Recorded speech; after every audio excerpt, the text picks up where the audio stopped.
आज है 3 मई और हम शुरू करते हैं आज के करंट अफेयर्स।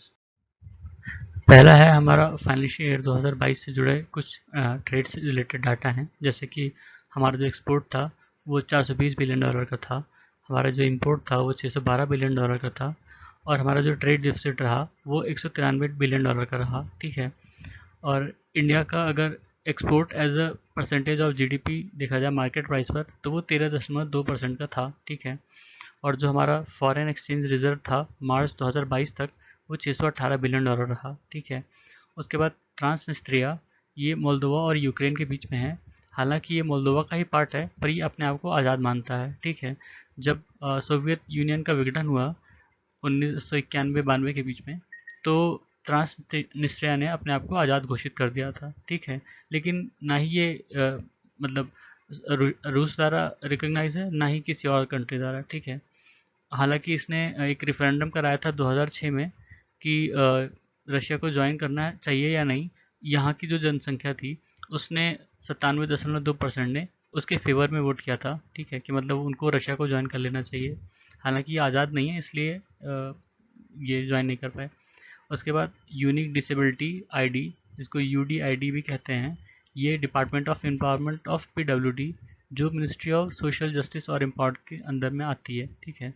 उसने ये जो डिसेबल्ड पर्सन है उनके लिए आईडी लॉन्च की थी। फिर है O A G busiest airport in the world 2022। इसके हिसाब से Atlanta Hartsfield Jackson international airport सबसे पहले पर है, मतलब सबसे ज़्यादा बिजी बिजी एयरपोर्ट है ये। उसके बाद आई जी आई एयरपोर्ट दिल्ली वाला। ठीक है। उसके बाद दुबई इंटरनेशनल एयरपोर्ट, ये टॉप 3 के सबसे ज़्यादा बिजी एयरपोर्ट हैं ओ ए जी के हिसाब से।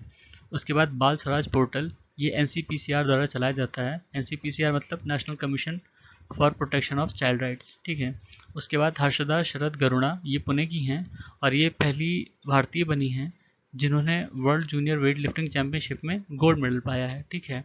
ये world junior weight lifting championship Heraklion Greece में हुआ। ठीक है। उसके बाद केरला ने संतोष ट्रॉफी जीत ली है, इसने फाइनल में वेस्ट बंगाल को हराया है। ठीक है। उसके बाद चेस ओलंपियाड, ये मामल्लापुरम तमिलनाडु में हो रहा है। उसके बाद कोयलास तिला, ये गैस फील्ड है, ये बांग्लादेश की नई गैस फील्ड है। ठीक है। उनकी जो सिलहट डिस्ट्रिक्ट है वहाँ पे।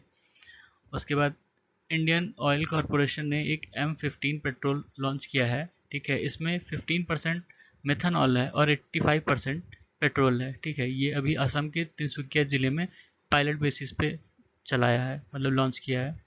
उसके बाद India Germany inter governmental consultation, ये अभी जब पीएम मोदी वहाँ विजिट करने गए तो ये मीटिंग हुई वहाँ पे और उसमें कई सारे एग्रीमेंट साइन किए गए, मतलब कई सारी बातों पर समझौता हुआ।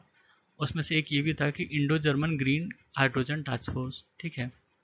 उसके बाद नेशनल ओपन एक्सेस रजिस्ट्री, इसने पहला लाइव सेशन चलाया है, मतलब सक्सेसफुल। ये जो संस्था है NOAR, ये मिनिस्ट्री ऑफ पावर के अंडर में आती है और इसमें जो पावर का डिस्ट्रीब्यूशन वगैरह या उनको कैसे डिस्ट्रीब्यूट करना है या कैसे सप्लाई करना है, ठीक है, कहाँ कमी आ रही है, उससे रिलेटेड ये पोर्टल है। ठीक है। तो ये थे आज के हमारे करंट अफेयर्स। सुनने के लिए धन्यवाद।